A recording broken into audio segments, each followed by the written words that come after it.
Boa noite de sabadão, hoje é 27 de novembro de 2021.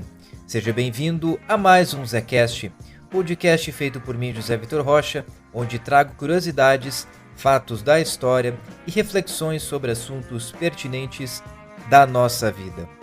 27 de novembro é dia do técnico de segurança no trabalho.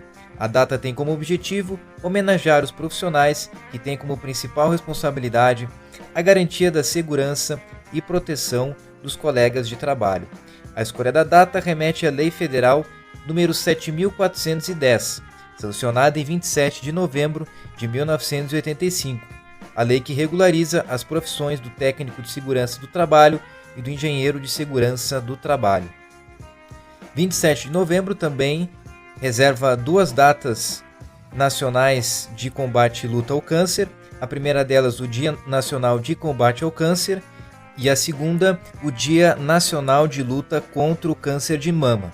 Ambas as datas têm como objetivo conscientizar a população sobre a doença, sobre os diferentes tipos de tratamentos e como prevenir a doença. O Dia Nacional de Combate ao Câncer foi instituído pela Portaria do Ministério da Saúde, número 707, no ano de 1988, e o Dia Nacional de Luta contra o Câncer de Mama foi instituído pela Lei Federal número 12.116, no ano de 2009. 27 de novembro na história. Em 1935, foi deflagrada no Rio de Janeiro uma manifestação política conhecida como Intentona Comunista, ou Revolta Vermelha de 35, contra o governo de Getúlio Vargas.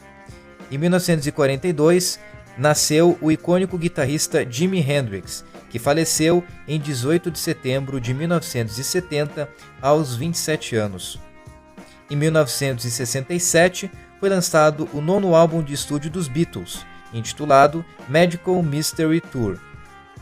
Em 1985, o cometa Halley teve sua primeira grande aproximação com a Terra, a uma distância de 90 milhões de quilômetros.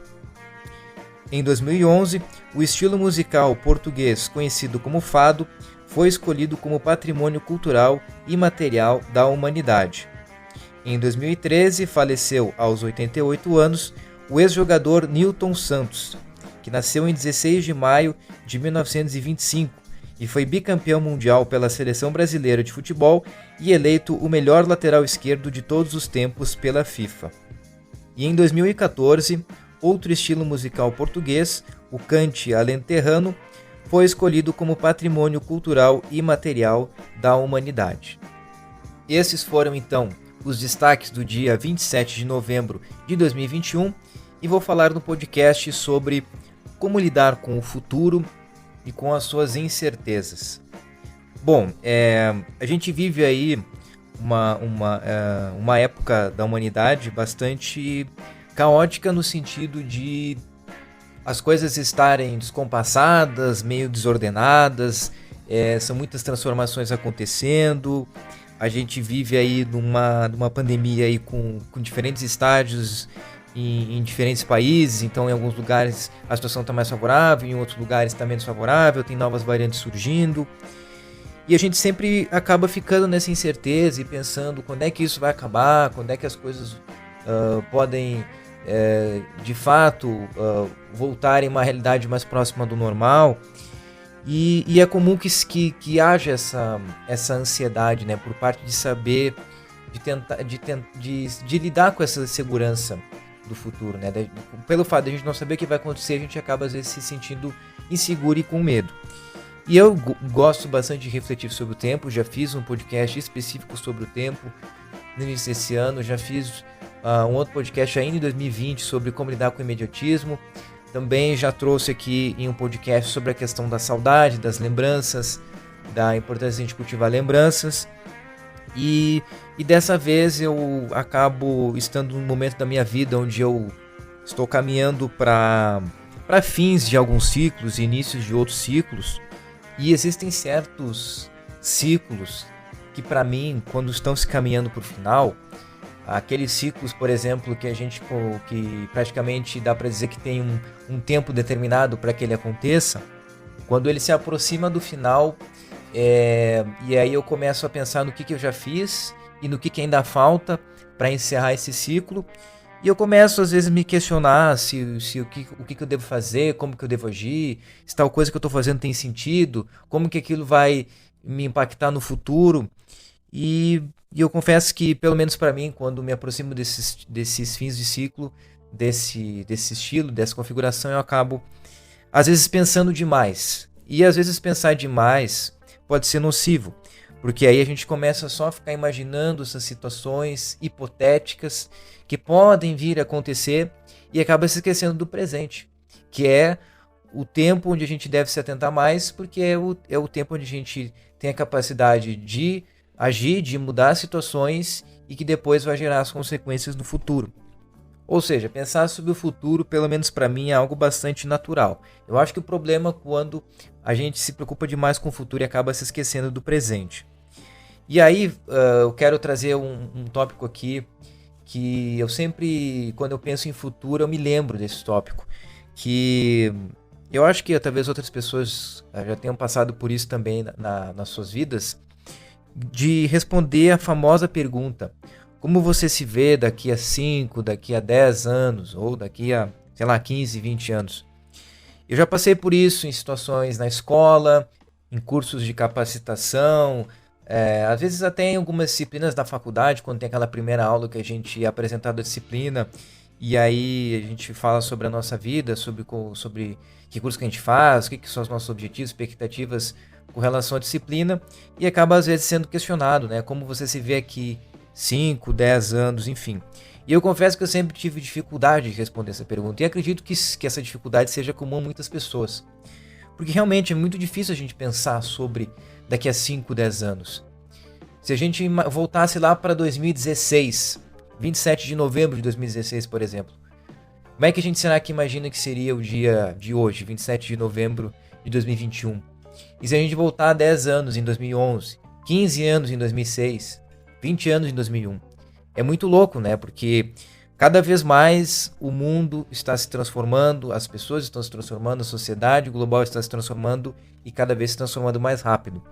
Então é normal que a gente tenha essa dificuldade de pensar daqui a 5, 10 anos.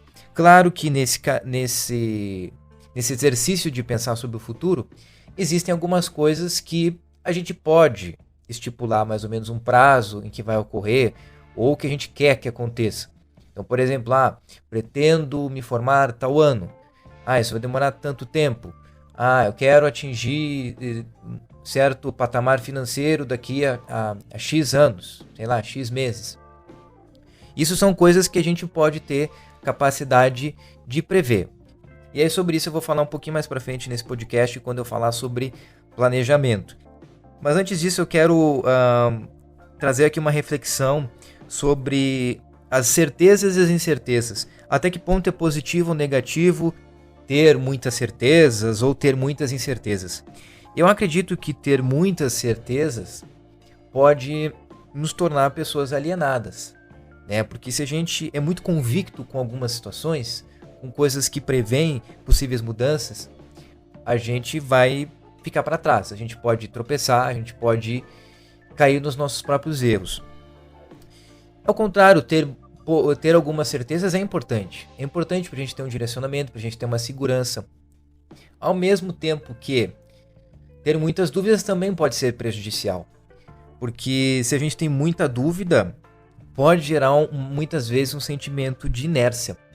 A gente não conseguir ir adiante, da gente parar no tempo. Ao contrário que ter algumas incertezas é saudável, porque permite que a gente vá se adaptando às diversas adversidades, às diversas alterações no curso da nossa vida que podem vir a acontecer. E aí é importante ter o equilíbrio, né? A gente ter algumas certezas, algumas dúvidas para sabermos como lidar com a vida.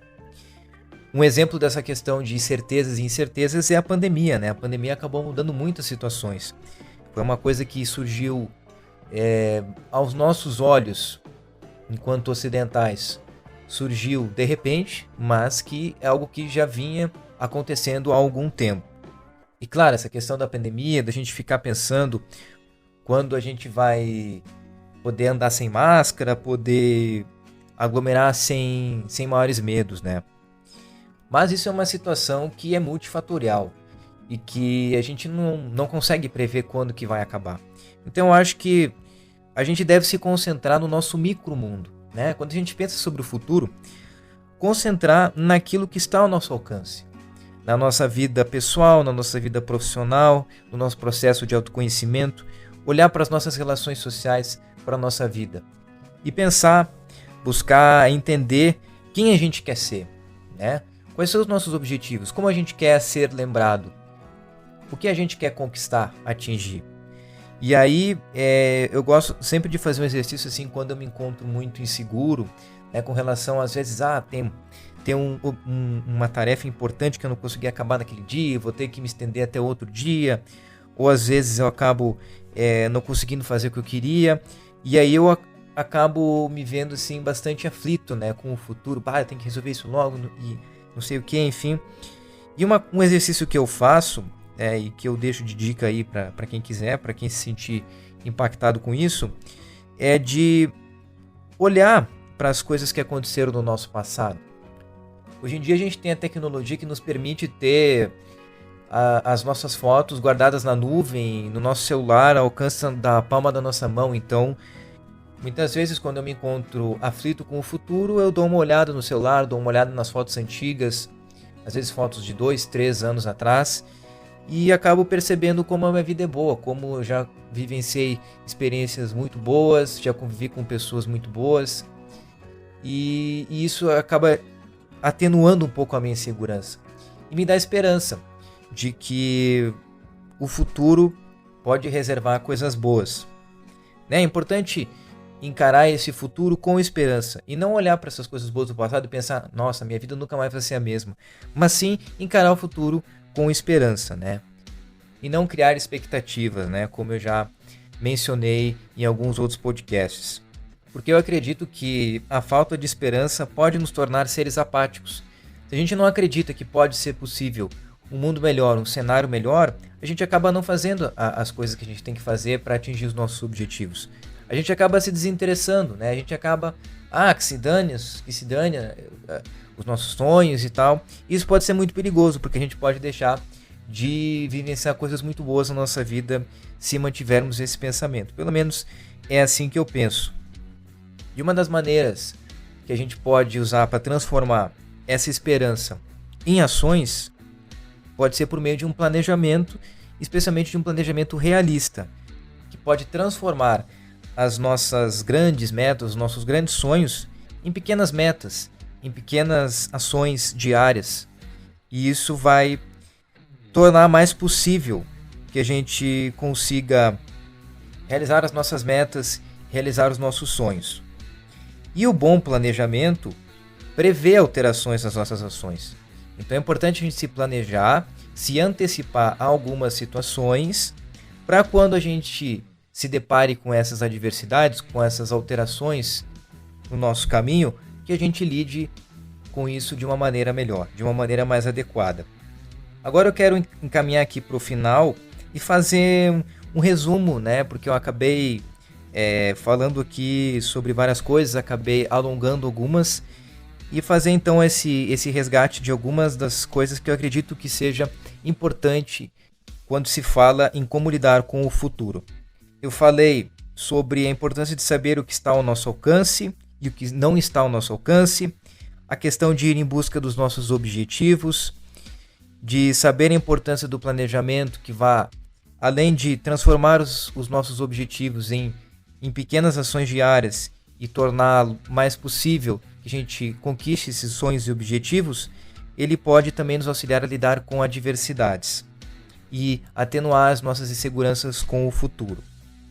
Que a gente deve também olhar com esperança para essas situações que não podemos mudar, que a gente não pode concentrar as nossas ações no futuro e que devemos viver o presente e enxergar o futuro como uma próxima oportunidade. Uma oportunidade de evolução, de realizações, melhorar a nossa vida. Está, sempre nesse processo de melhoria e de evolução. Então, era isso que eu queria trazer. Vou me despedindo por aqui. Esse foi mais um Zecast, Um grande abraço, muito obrigado e valeu!